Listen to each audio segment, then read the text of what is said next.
Dracula.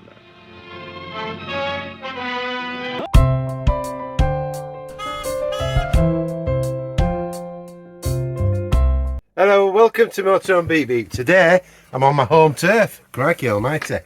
I'm in Whitby and I've come to find the final resting place of Dracula. No, I'm kidding actually. It's Bram Stoker. I've actually been to where his ashes are in London, but this is where he wrote the book in Whitby. So I'm going to spin this round. Look, I'm doing this one on my phone. There we are, that's the Abbey. You can see, beautiful isn't it? And here we've got St Mary's Church. So we're going to head in there and we'll go back to the story of Bram Stoker and how he wrote Dracula and how it became the second biggest selling book in history next to the Bible. Can you imagine that? Wow. So follow me in there. That's St Mary's Church. We're going in now. So we're going to pop down to St Mary's Church and look at the panorama of Whitby and look at the beach where Dracula landed, and at the end of the film, that'll be the finale. Of course, I'll be going to Golders Green in London. It's going to take me literally 1 second, of course, and I'll show you the ashes. I've already filmed it of Bram Stoker. It's nice because it's a private thing now. You can't just go in and see them. You've got to get permission. They're in an urn and they keep them away from the public. But I was very privileged to be allowed in, and I'm going to show you the museum as well, which is a nice thing. When you get your tickets for the Abbey, look, there's the museum. Well worth seeing, and the Abbey next to it there. So it makes a nice little day out, doesn't it? So, see you in the churchyard. In actual fact, Bram Stoker didn't invent vampires. It was in 1816 at Lake Geneva, and Lord Byron was there with Mary Shelley, Percy Shelley, and John William Polidori. And at evening they had nothing to do except tell stories because there was no radio, no television, and they made up these fictional characters. And at that moment in time, Mary Shelley, she came up with Frankenstein. Wonderful, the most celebrated monster movie character. And it went on from there, where the vampire was invented by John William Padre.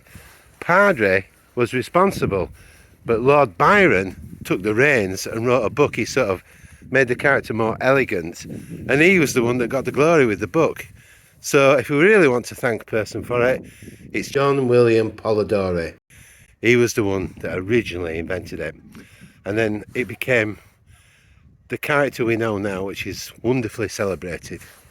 Many years later, Bram Stoker was born in 1847, and he was the one that mainly made Dracula famous, because he was born and he was sort of bedridden. He came from Ireland and there were tough times, and he didn't get out of bed for 7 years from being a child.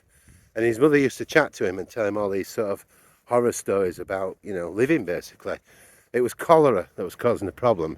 But, this dread of living and survival was instilled in him, and that's what kind of came out in the book Dracula. So in a way, the seeds were sown when he was very young. He had a tough beginning. The thing was that Bram Stoker never really got any success with his book Dracula, not whilst he was alive. When he died in 1912, the book was, I think it was his 5th book, but it wasn't popular, it wasn't a success. So originally it was a successful stage play, was Dracula. But in 1922, at the beginning of the silent movies, a German production company, they decided they would copy the book extremely closely, and they produced a film.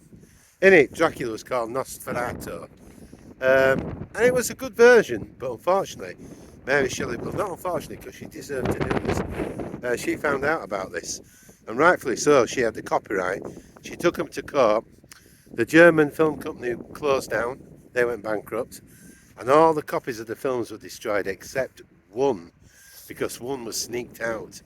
And actually, it's a very good version of the film for a silent movie, but rightly so, it should have been destroyed.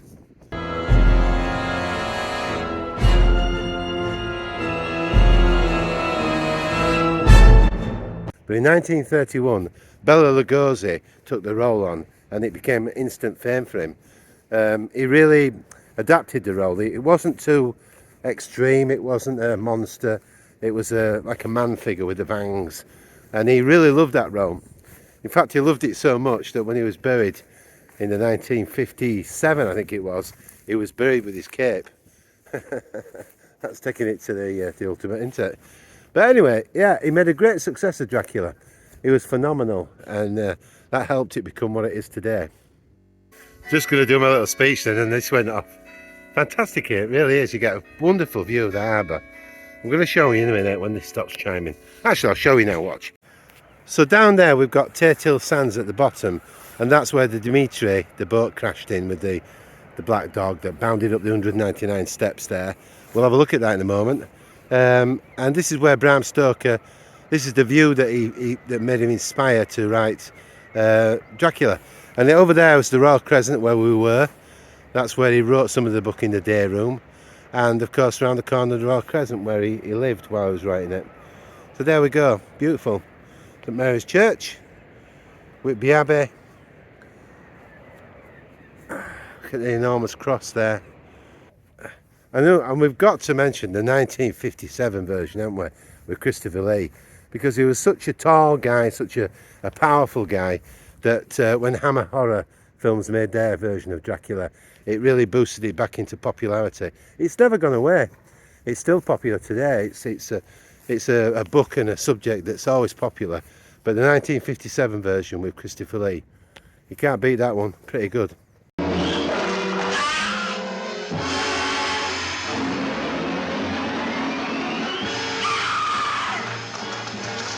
If you like the song Holding Back the Years by Simply Red, Mick Hucknall, it was filmed here. They used this location, exactly. I'll show you now. They filmed it all there, just to here. Used St Mary's Church there. I think they used that seat if it was still there. And then they went down onto Henrietta Street down at the bottom, which is at the bottom of the 199 steps, and used one of the first cottages on there. Okay, we're going to have a little totter down to the front where you get the panorama of Whitby Harbour, and we can see where Dimitra, the ship, came in with Drac, and of course the black hound, the evil dog that bounded up the steps, you know. And Dracula, over the many versions there's been, he could transform himself into a dog, into a bat, into a mist that would float under the door, you know. It was... because he came back from the dead, he kind of lived forever, unless you got him in the sunlight and drove a stake through his heart during the night or whatever. You could conquer him. He wasn't indestructible. So this is the full panorama. We've got the bit where all the boats are moored, where they probably pay a fortune to moor the boats. Then we've got the 199 steps there, the harbour fish market there where the fish come in, where they get sold, and then we've got the Khyber Pass there leading up to the Royal Crescent and Captain Cook's memorial statue, and of course the Jawbone, because it used to be a whaling, in distant past it was a whaling port, and famously the guy who invented the crow's nest came from here as well. But I'm going to show you the ashes of Bram Stoker at Golders Green. They're in a private section now. You can't just wander in and see them. You've got to kind of ask permission. And we'll finish the film with good old Bram Stoker's urn and his ashes, which was a privilege to go and see them actually, because, you know, the guy produced a fantastic book, didn't he? So I'll just show you St Mary's Church, and I'm just gonna pop up and see what people say. It's Dracula's grave. Don't ask me why. But we'll see that, and then we'll leave, and I'll head into London. It's going to take me 10 seconds to get to London from here, really quick. I think I ought to show one or two graves while I'm here, because you can see they're very weathered with the salt, obviously. Very difficult to read them now. This one says, to memory of Francis Watkins, who died September the 21st, 1842, aged 58. And Christine, widow, who died April the 28th, 1898, I think, aged 88 years. She did well. She really did well for that era, didn't she? But look at some of them. They're very, very weathered, aren't they? Very weathered. Look, we can't miss out St Mary's Church, can we? We've got to pop in. Let's nip in now. Here we go. It's got a famous pulpit, and I'm going to show you in a second. So here we are inside, and it's a very nice church. Very lovely. These will be all the private pews for the rich in the past. Keep my voice down a bit. But that's the pulpit there, look. It's famous because it's got 3 levels to it. Let's take a look. There we go. Take a look from the top, eh? Lovely. Yeah, very nice. Quite grand, really, isn't it, with the eagle? Just love churches. They give you that lovely, serene feeling, don't they? Yeah, gorgeous. Okay, we'll go down the steps and we'll read a little bit about the famous pulpit. There we go. Right. Elegant 3-deck pulpit, built in 1748. It originally stood on iron props in the middle of the aisle. It was moved to its permanent position in 1847 and is now unique as a 3-decker in the middle of the church. The ear trumpets above were fixed to the pulpit in early 19th century when the rector's wife, who was deaf, sat in the pew below and was linked to the mouthpieces by 2 long tubes which she placed to her ears. There we go. Let's have a little look. Yeah, I think I get it. I think that's 1 tier, 2 tier, 3 tier. Okay, yeah, get the idea. Oh yeah. Just got the long way around. Oh, I love this chest. I don't know why. I remember it last time. Let's have a look. Whitby Parish chest. The chest is over 300 years old. It has 3 locks, one for the rector, one for each church warden. In 1743, it contained a church plate and parish records when it was stolen and thrown over the cliff by robbers. The chest was recovered, but without its contents. Oh, lovely. Wow, 300 years old there. Crikey. Looks like it's got a wood interior, doesn't it, look? Wood there, you see? The metal exterior. So we're going to head over to what's supposed to be Dracula's grave and isn't, of course. And then we're going to go to London to see Bram Stoker's final ashes. The finale. So I'll see you outside.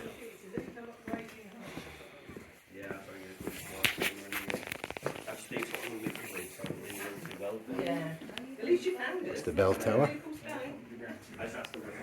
Hang on, so you can see that.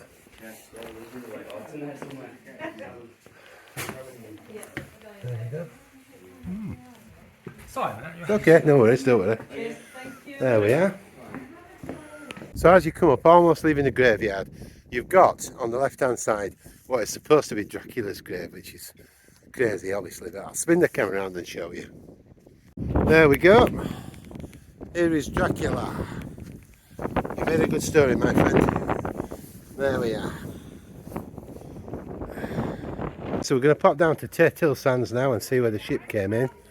And then over to the Royal Hotel, where Brahms used to pop in and go into the reading room to keep warm and write his book. Round to the Royal Crescent, where he lived while he was doing it.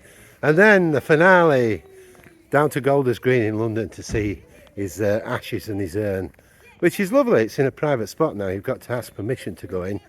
So it's a privilege, and yeah, I really enjoyed it. I hope you will too. So that's all coming up soon. See you down on the sands, won't be long. There we are, that's the sands right in the centre of the harbour. Then we're going to head up there to the Royal Hotel. Lovely little spot.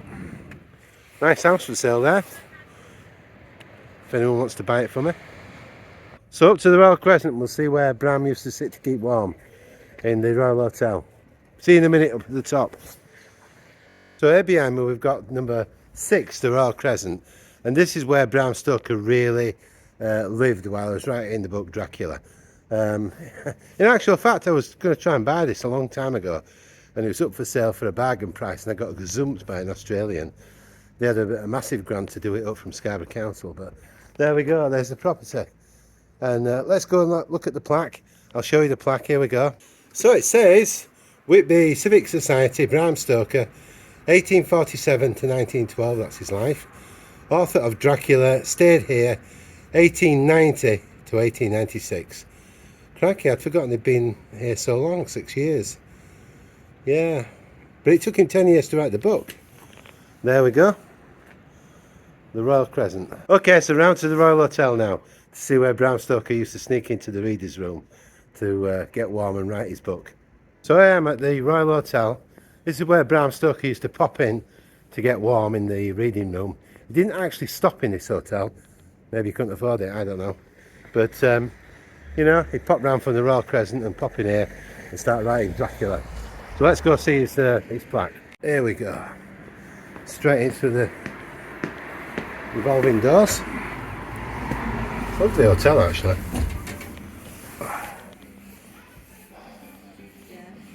There we go. There we are. That's the commemorative picture of Bram Stoker. Let's read the plaque. It says first, 1847, oh yeah, to 1912, author of Dracula, presented during the Dracula Society visit in April 1977. And below, this portrait was presented to the management of the Royal Hotel on the occasion of the Dracula Society visit to Whitby on April the 29th, 30th and 1st of May 1977 to walk the sites of the Dracula story as it was in Whitby, that the vampire Count Dracula came ashore in the shape of an immense dog from the wreck of the Dimitri August the 8th, Whitby can truly be named Dracula country. So there, like I say, Brahms, he didn't actually stay here, he just came into the reading rooms over there to keep warm, and then I think he used to go upstairs to look at the view sometimes. But the hotel's beautiful.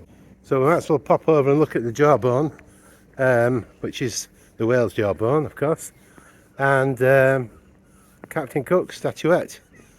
It's just in front of me. I'm going to spin it around so you can see. There we are. A lot of people will recognise this photo. We've got the cosy couple down there, the seagulls, Mr. and Mrs. Look, on the lamppost. Isn't that cute?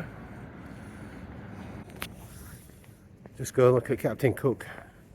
I always feel a little bit sorry for him because he's usually got a seagull on his head doing you know what. It's coming up in front of me. Come round the front. Famous explorer Captain Cook.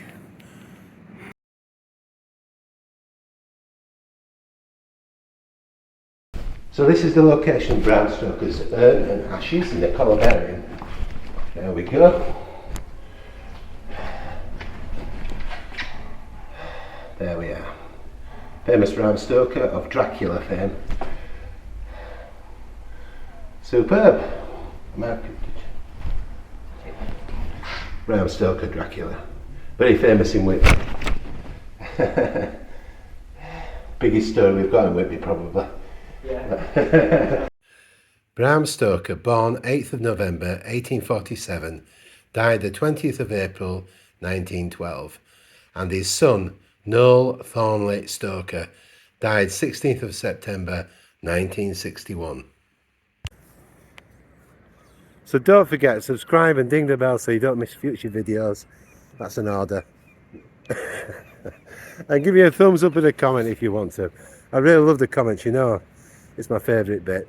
And we're getting to know each other, it's lovely. So wherever you are, if it's not as lovely as this, it will be soon. You have a great day and take care of yourself. See you soon from me, Alan. Bye.